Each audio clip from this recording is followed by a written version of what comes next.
It's time for the noises with my mouth and the games with my fingers pressing the buttons and tapping the screen. It's me, Diogen Z, and it's also time for some super secret passwords. They're not so secret. They're only secret if you haven't seen Cerebi. So go there, my friends, and get these passwords that I have, or pause the video when this password is entered. It'll be only good for a set of wild Eevee for you and your warriors to link up with when you're done entering the code. And that's what we're going to be doing this episode. I want to get as many Eevee as possible because I think eeveelutions are badass, don't you? And I want to maximize Kiji's stone giveaway. In the last episode, when we took out Kotaro's kingdom, Kiji, the wandering warrior, came by and gave us fire, thunder, and water stone. Now that's pretty awesome because the only way that you can get those rare evolution stones otherwise is by finding the traveling sales girl, who I have not seen this entire Let's Play. This is the 20th episode. Maybe we gotta wait a bit longer before she pops out, but still.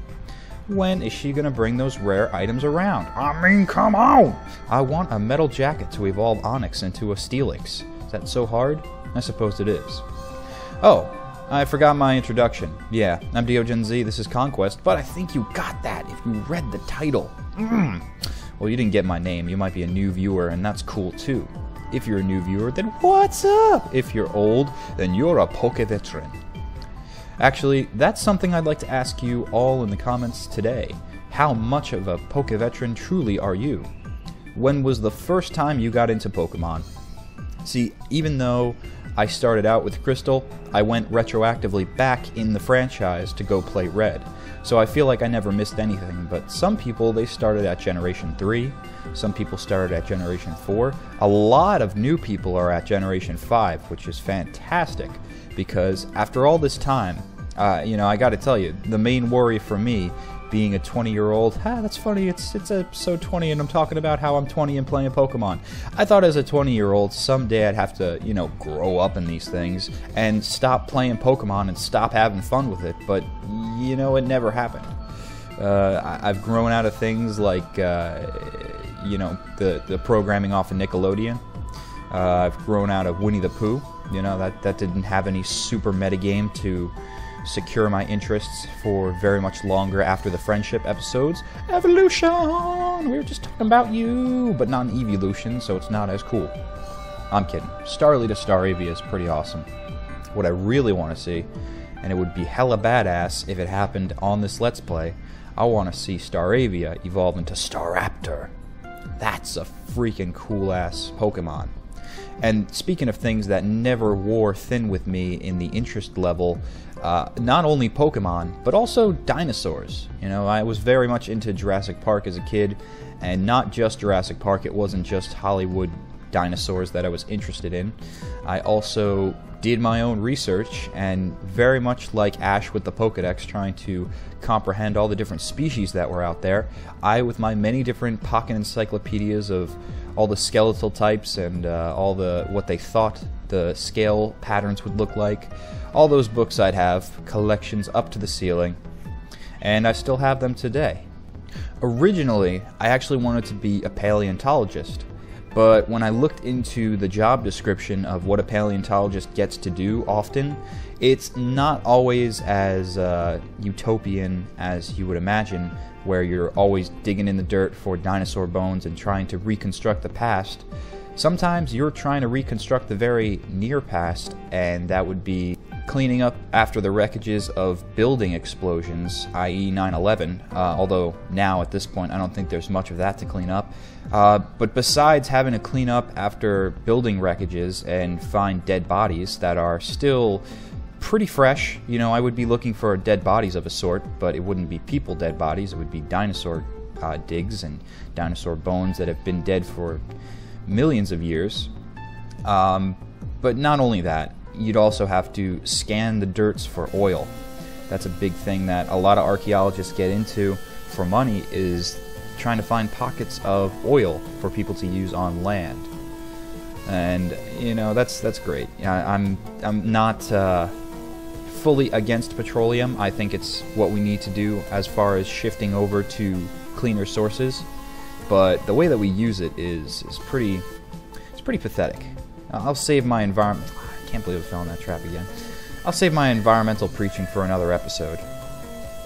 So either way I looked at it, it wasn't what I wanted to do. So I decided to become an environmental scientist instead, and just explore the living world and find out what's going on in that aspect.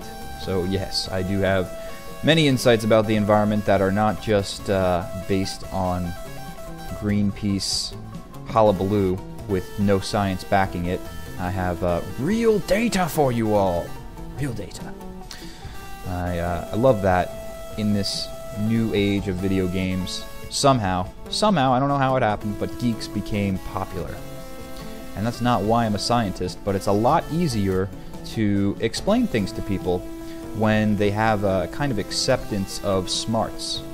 I guess people finally got the idea that, hey, all these cool new inventions that we're enjoying today, like iPads and computers and things like that, that wouldn't have happened without the geekiest mofos around, Bill Gates and Steve Jobs. Not to mention all the other intuitive thinkers out there who have programmed apps and different programs to run on these machines, because otherwise they'd be useless. I don't know who came up with Corel, but I'd love to shake the man or woman's hand in person, because it's a wonderful program that allows me to do what I do here on YouTube, but I don't have a lick of knowing how it works. It's kind of the really cool thing of the age of the internet. You don't have to know too many things. It's good if you have a profession, I will say that much. It's good if you have some kind of main thing that fuels your interest in life. This way, if you ever get into a casual conversation, it's more than small talk. Because if you couldn't tell, I'm not too big on small talk. I try, as I might, but it just does not work, no matter who I talk to. You can't get into a small talk conversation with me. You can ask me kind of small questions, and I'll try and answer them as briefly as possible, but I'm more of a long-form expository... Is that how you say the word, expository? I don't even know. I shouldn't say words I don't know how to pronounce, but then again, I say Pokemon names I don't know how to pronounce either, so same difference. But I'm an improv, long-form kind of talking guy, so I'll talk your ear off forever. Just like the other day, I'm at my community pool, and somebody asks me, have I been keeping up with the Olympics? Dude, I don't have Wi-Fi. I haven't had TV in 5 years. It's probably more than 5 years at this point. Yeah, it probably is, but I'm going to say 5 years because that's a nice, good divisible number. You can divide 10 up by 5. Real nice, so I'm going to keep it at 5. Forever. No. I'll mention when I'm out of TV for a decade, and then it'll be something worthwhile. But, then somebody comes up to me and asks me about Shark Week, and I'm like, I guess you weren't here when I said to that guy, I don't have TV. And it was funny, he's like, yeah, it just seems like everybody knows what's going on with that. Everybody except me, my friend. So it's funny, I'm never gonna start a conversation with people about Pokemon because it's kind of hard to explain. But, what I was saying earlier is thanks to the age of the geek, kind of, and the internet and everything, and it's kind of coming back in popularity, Pokemon, I can really talk about it without getting strange looks. People ask me what I do, and I tell them YouTube, and of course I gotta tell them more because they don't know how people can make money off of YouTube. And, I just sum it up, well, I'm a Pokemon trainer. And then, depending upon who I'm talking to, I get an accepted look, or I get a, what the hell are you doing with your life kind of look. Oh, and this password here that you're seeing me enter is for Dratini's. I wish I didn't enter it this early in, to tell you the truth. Something you don't know, or maybe do know.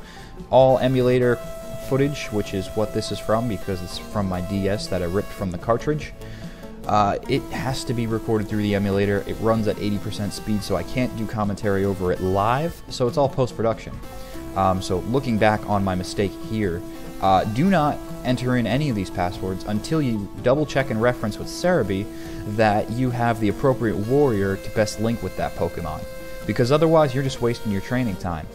There are tons and tons of warriors that scan the lands of Ronsei, and you have to make sure that you find the one that is most compatible with the bunch of Eevees that we're going to go after today.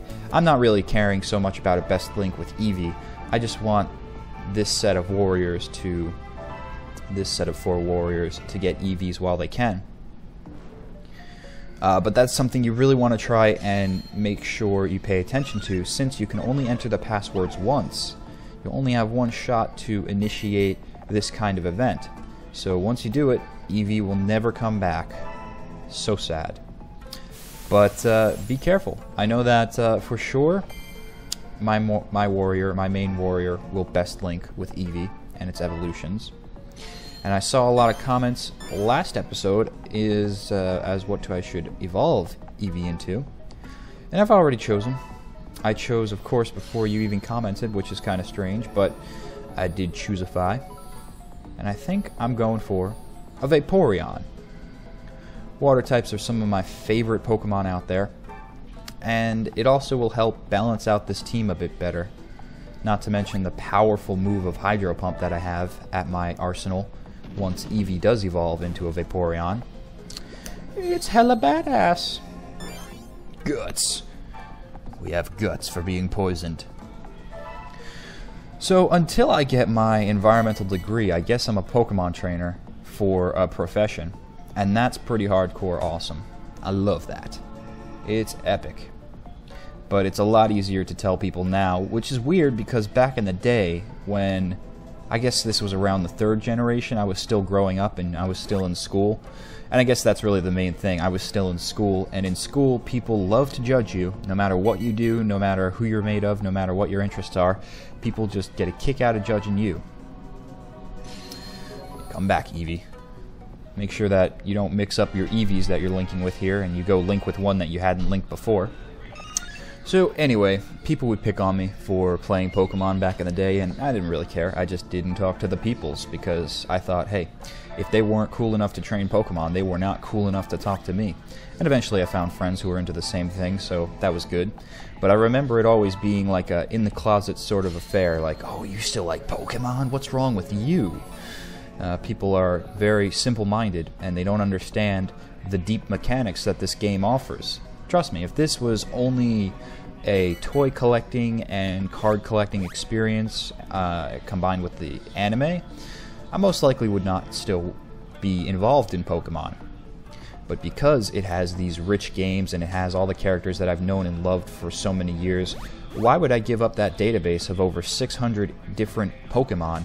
Essentially, what I was doing was training myself, and I didn't even know it, to become an environmental scientist, knowing all these different fake biological forms.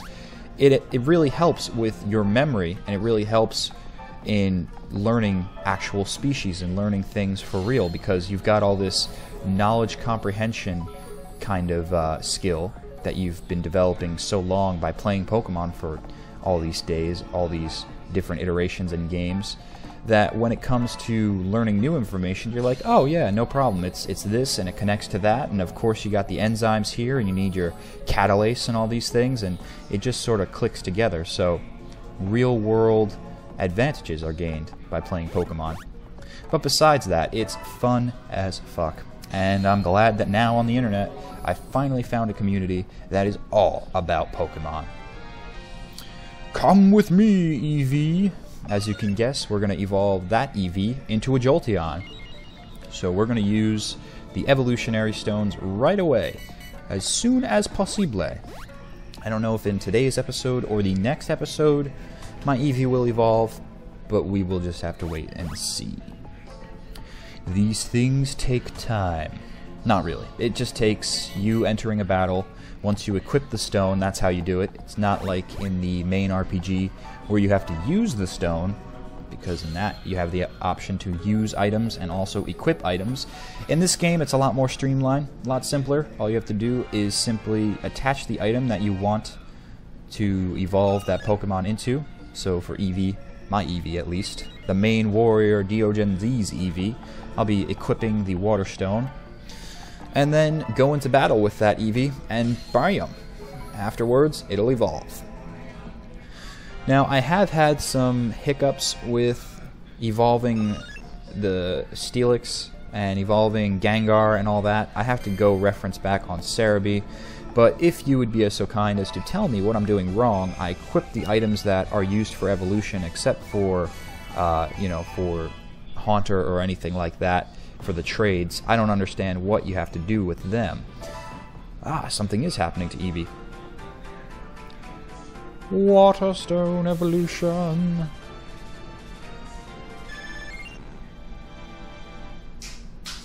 Beautiful. So in the next episode we will get to try that out, but do tell me what I'm doing wrong with the equipped items like Metal Coat. Ah, so weird. But we have an even greater sense of strength with this Vaporeon. That's right, people, we've just best linked with our main poke. So I'll see you next time, and please do comment on my question. I'm curious.